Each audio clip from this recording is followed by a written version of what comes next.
చూద్దాం. ఇక్కడ ఇక్కడ మనం నీతి ఆయోగ్ ఎప్పుడు అమల్లోకి వచ్చింది నాన్న? 2015 జనవరి 1 నాడు నీతి ఆయోగ్ అమల్లోకి వచ్చింది. దీనికి చైర్మన్ గా ఎవరు ఉంటారంటే ప్రధానమంత్రి ఉండడం జరుగుతుంది. ఇది దేని స్థానంలో వచ్చింది అంటే ఇక్కడ ప్లానింగ్ కమిషన్ స్థానంలో రావడం జరిగింది. ప్లానింగ్ కమిషన్ స్థానంలో రావడం జరిగింది. అంటే ఇక్కడ ప్రజెంట్ నీతి ఆయోగ్ అనేది అమల్లో ఉంది. అంటే NSSO సంస్థ నిరుద్యోగాన్ని లెక్కించిన తర్వాత అధికారికంగా దాన్ని ధృవీకరించే సంస్థ ఏదైనా ఉంది అంటే నీతి Aayog, national institute for transforming India. National institute for transforming India అంటే భారత జాతీయ పరివర్తన సంస్థ పేరుతోటి నీతి ఆయోగ్ ను 2015 జనవరి 1 నాడు అమల్లోకి తీసుకురావడం జరిగింది. దీని యొక్క హెడ్ క్వార్టర్ వచ్చేసి న్యూఢిల్లీలో ఉంటది. ఓకేనా? మనం నీతి ఆయోగ్ టాపిక్ అప్పుడు మనం మాట్లాడుకోవచ్చు. ఓకేనా? అంటే ఇక్కడ ఏంటిది, ప్లానింగ్ కమిషన్ అనేది 2014 వరకు ధృవీకరిస్తే 2015 నుంచి మాత్రం నీతి ఆయోగ్ దీన్ని ధృవీకరించడం జరిగింది. మరి ఇక్కడ ఒక్కసారి చూద్దాం, భారతదేశంలో మనం అందరినీ నిరుద్యోగులు అనడానికి అవకాశం ఉందా లేదా? భారతదేశంలో అందరినీ మనం నిరుద్యోగులు అనలేం. మరి ఎవరిని నిరుద్యోగులు అనొచ్చు, ఎవరిని ఉద్యోగులు అనొచ్చు అంటే ఇక్కడ దేశ జనాభాకు సంబంధించిన కొంత ఇన్ఫర్మేషన్ ను మనం టచ్ చేస్తే ఎవరిని నిరుద్యోగులు అనొచ్చు, ఎవరిని ఎంప్లాయీస్ ఉద్యోగులు అనొచ్చు ఒక్కసారి చూద్దాం. మరి ఇక్కడ ఒక్కసారి చూద్దాం, మనం ఏంటంటే దేశ జనాభా మనకు చివరి జనాభా గణాంకాలు ఎప్పుడు జరిగినాయంటే అధికారికంగా 2011లో జరిగినాయి. అంటే ఇక్కడ 2011లో అధికారికంగా జనాభా లెక్కలు జరిగినాయి. 2011 ప్రకారం దేశ జనాభా 121.09 కోట్లుగా చెప్పుకోవచ్చు. ఓకేనా? రైట్. ఇది ఏంటిది, భారతదేశంలో 2011 జనాభా లెక్కల ప్రకారం ఉన్నటువంటి విలువ. మరి అదే విధంగా ఈ మధ్య కాలంలో డాటాను ఒక్కసారి తీసుకుందాం. అంటే ఇప్పుడు మనం 2025లో ఉన్నాం. 2025 ప్రకారం యుఎన్ఓ అంచనాల ప్రకారం 2025లో భారతదేశం యొక్క జనాభా 146.39 కోట్లుగా చెప్పుకోవచ్చు. అంటే సుమారుగా 146 కోట్ల జనాభా ప్రజెంట్ ఉంది. 146 కోట్ల జనాభా ఉంది. 2025 ప్రపంచ జనాభాను యుఎన్ఓ సంస్థ ఆధ్వర్యంలో లెక్క కడతారు కదా, UNFPA అంటే ఏంటిది, ఇక్కడ United nations fund population agency వాళ్ళు ఇక్కడ అంచనా వేయడం జరుగుతుంది. 2025 ప్రకారం భారతదేశ జనాభా ఎంత అంటే 146 కోట్లు. 2011 ప్రకారం అయితే 121 కోట్లుగా సాధారణంగా అంచనా వేసుకోవచ్చు. మరి దీనిలో భాగంగానే వీళ్ళందరినీ మనం నిరుద్యోగులు అనడానికి అవకాశం ఉందా అంటే లేదు. అందరినీ మనం నిరుద్యోగులు అనడానికి ఎలాంటి ఛాన్స్ లేదు.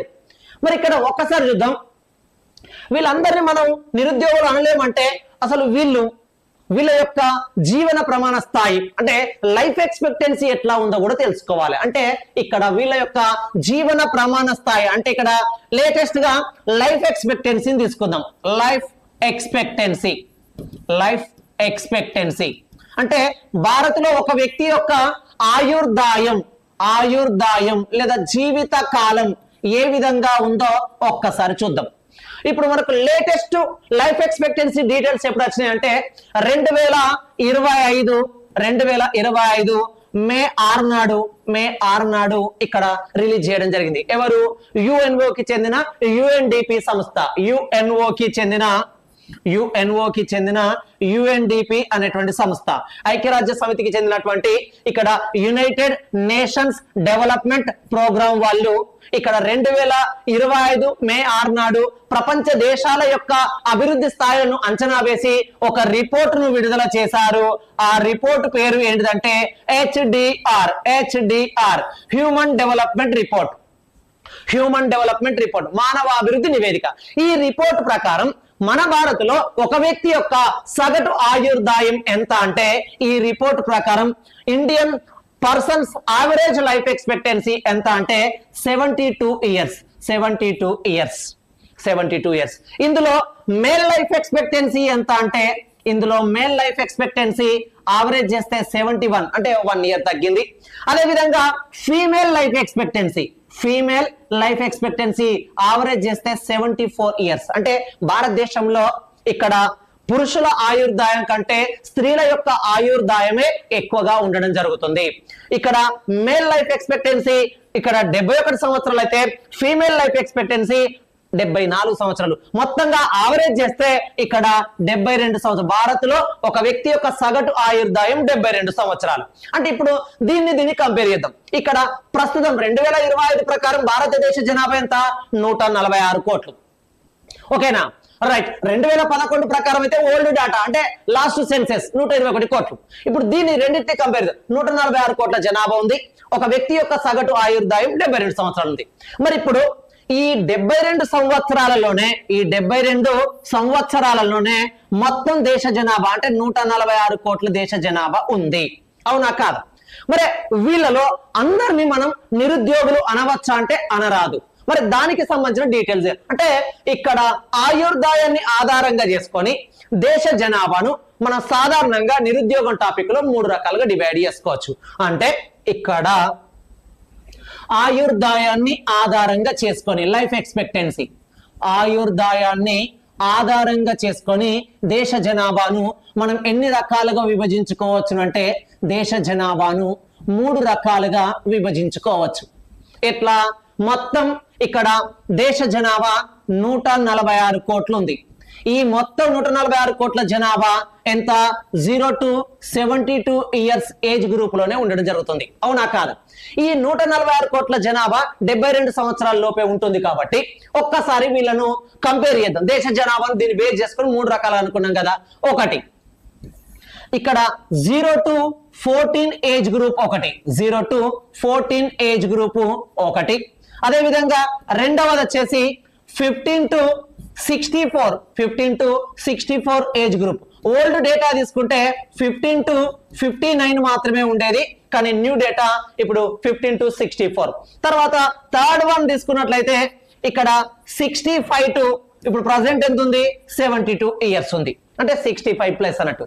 ఇప్పుడు ఆయుర్దాయాన్ని ఆధారంగా చేసుకొని 2025 హెచ్డిఆర్ ప్రకారం మనం మాట్లాడతాం. 2025 హెచ్డిఆర్ ను బేస్ చేసుకుంటే ఆయుర్దాయం 72 సంవత్సరాలు కాబట్టి ఆ 72 సంవత్సరాల్లో 2025 ప్రకారం భారతదేశ జనాభా 146 కోట్లు కాబట్టి ఈ జనాభా 3 రకాలుగా విభజిస్తే ఫస్ట్ ఏమో 0 to 14 age group, 0 to 14 age group, 0 to 14 age group.